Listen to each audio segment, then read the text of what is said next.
Translation, Chapter 5, The Coin of Heaven. This is using inclusive language and the modern literal version of the Bible translation.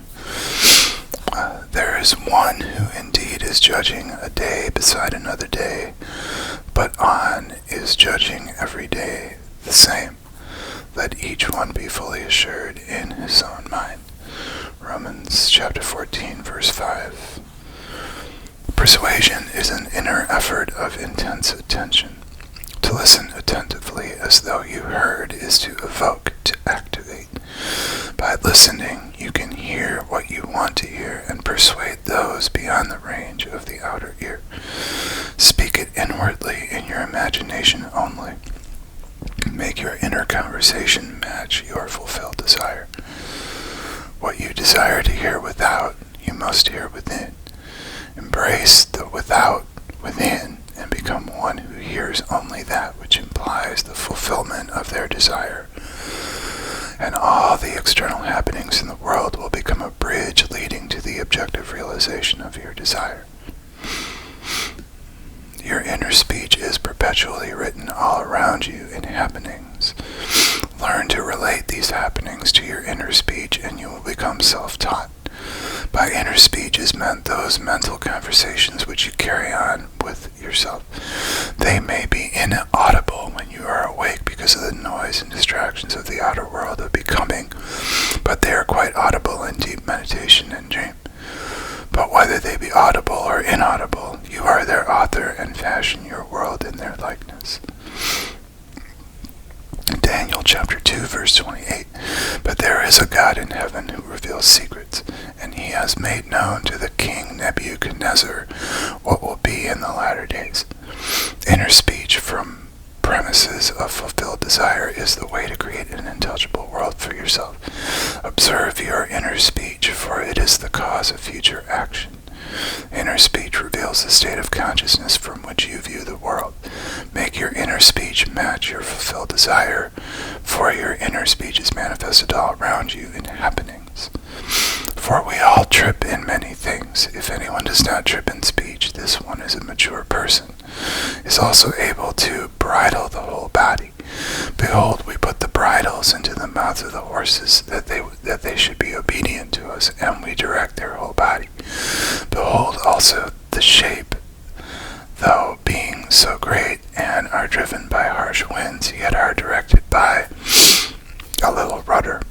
Whatever the impulse of the steerer is planning, so the tongue is also a little member, and boasts of magnificent things. James chapter 3 verses 2 through 5. Behold how vast a forest it lights up with such a small fire. The whole manifested world goes to show us what use we have made of the word inner speech. An uncritical observation of our inner talking will reveal to us the ideas from which we view the world. Inner talking mirrors our imagination, and our imagination mirrors the state with which it is fused. If the state with which we are fused is the cause of the phenomenon of our life, then we are relieved of the burden of wondering what to do, for we have no alternative but to identify ourselves with our aim. And inasmuch as the state with which we are identified mirrors itself in our inner speech, then to change the state with which we are fused, we must first change our inner talking. It is our inner conversations which make tomorrow's facts. Ephesians chapter 4 verses 22 through 24. To place away from you the old man according to your former conduct, the one who is corrupted according to the lusts of deception, and to be young again in the spirit of your mind, and to have clothed yourselves with the new man, who was created according to God in righteousness and holiness of the truth. Stop all the old mechanical negative inner talking and start a new positive and constructive inner speech from premises of fulfilled desire. Inner talking is the beginning, the sowing of the seeds of future action. To determine the action, you must consciously initiate and control your inner talking. Construct a sentence which implies the fulfillment of your aim, such as, I have a large, steady, dependable income consistent with integrity and mutual benefit, or I am happily married, or I am wanted, or I am contributing to the good of the world, and repeat a sentence like this over and over until you are inwardly affected by it. Our inner speech represents in various ways the world that we live in. John chapter 1, verse 1, the Word was in the beginning, and the Word was with God, and the Word was God. Ends run true to origins. One attracts what they are. The art of life is to sustain the feeling of the wish fulfilled and let things come to you, not to go after them or think they flee away. Observe your inner talking and remember your aim. Do they match? Does your inner talking match what you would say audibly had you achieved your goal? The individual's inner speech and actions attract the conditions of their life. Through uncritical self-observation of your inner talking, you and where you are in the inner world is what you are in the outer world. You put on the new you whenever ideals and inner speech match. In this way alone can the new you be born. Inner talking matures in the dark. From the dark it issues into the light. The right inner speech is the speech that would be yours were you to realize your ideal. In other words, it is a speech of fulfilled desire. Exodus chapter 3, verse 14. And God said to Moses, I am who I am. And he said, you will say to the sons of Israel this, I am has sent me to you. The circumstances and conditions of life are outpictured. Inner talking, solidified sound. Inner speech calls events into existence. In every event is the creative sound that is its life and being. All that a person believes and consents to as true reveals itself in their inner speech. It is their word, their life. Try to notice what you are saying in yourself at this moment, to what thoughts and feelings you are consenting. They will be perfectly woven into your tapestry of life. To change your life, you must change your inner talking, for life, said Hermes, is the union of word and mind. When imagination matches your inner speech to fulfill desire, there will then be a straight path in yourself from within out, and without will instantly reflect the within for you, and you will know reality is only actualized inner talking. James chapter 1, verse 21. Hence, placing away from yourselves all filthiness and the abundance of malice, accept the implanted word in meekness which is able to save your souls. Every stage of humanity's progress is made by the conscious exercise of its imagination matching its inner speech to its fulfilled desire. Because humanity does not perfectly match them, the results are uncertain, while they may be perfectly certain. Persistent assumption of the wish fulfilled is the means of fulfilling the intention.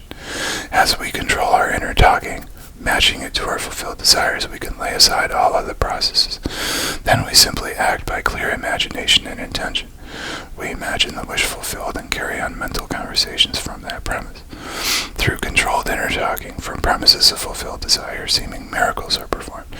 The future becomes a present and reveals itself in our inner speech. To be held by the inner speech of fulfilled desire is to be safely anchored in life. Our lives may seem to be broken by events, but they are never broken so long as we retain the inner speech of fulfilled desire. All happiness depends on the active voluntary use of imagination to construct and inwardly affirm that we are what we want to be. Inwardly affirm that we are what we want to be.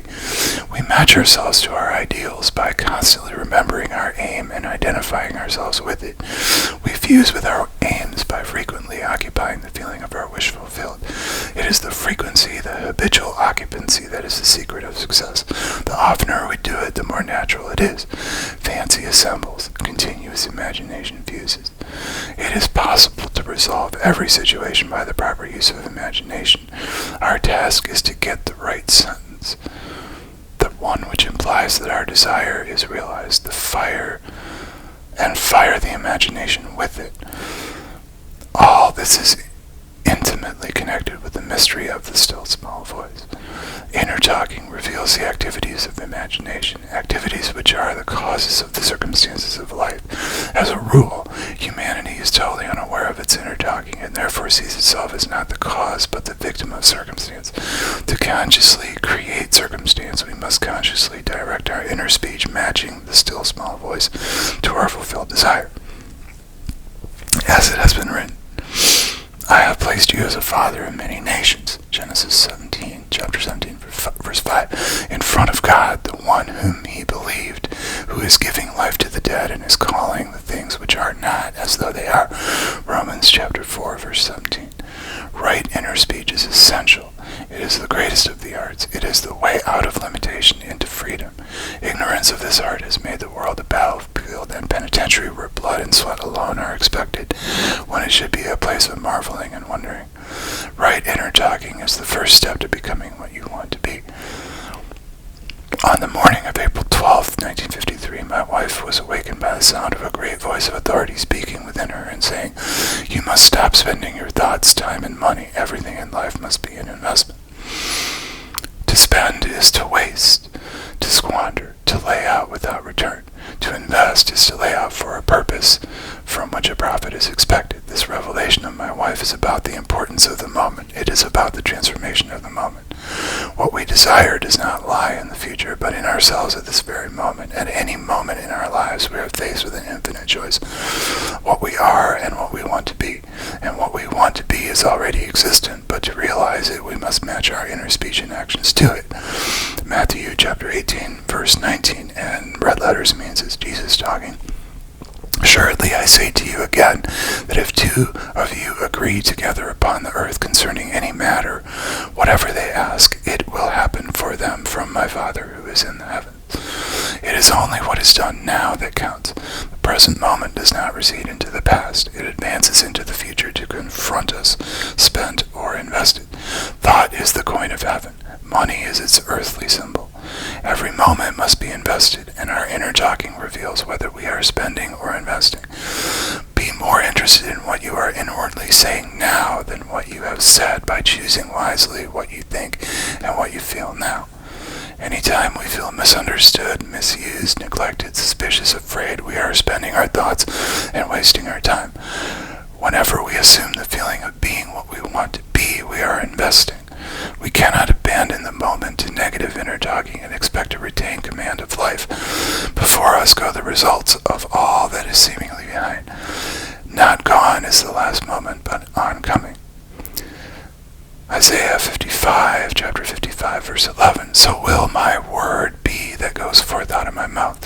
It will not return to me void, but it will accomplish what I please, and it will prosper in the thing to which I sent it.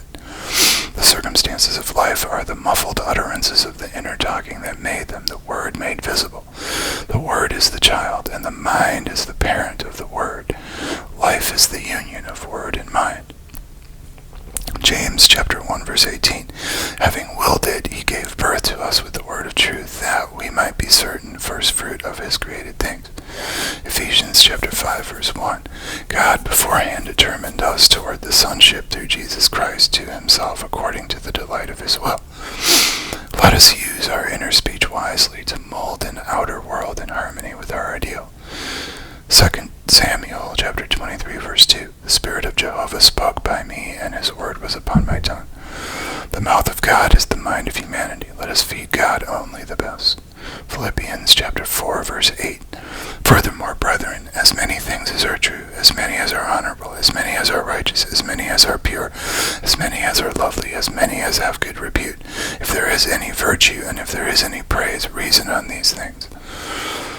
The present moment is always precisely right for investment, to inwardly speak the right word.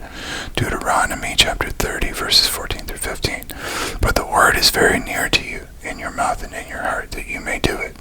See, I have set before you this day life and good and death and evil, in that I command you this day to love Jehovah your God, to walk in his ways, and to keep his commandments and his statutes and his ordinances, that you may live and multiply, and that Jehovah your God may bless you in the land where you go in to possess it. Deuteronomy chapter 30, verses 19.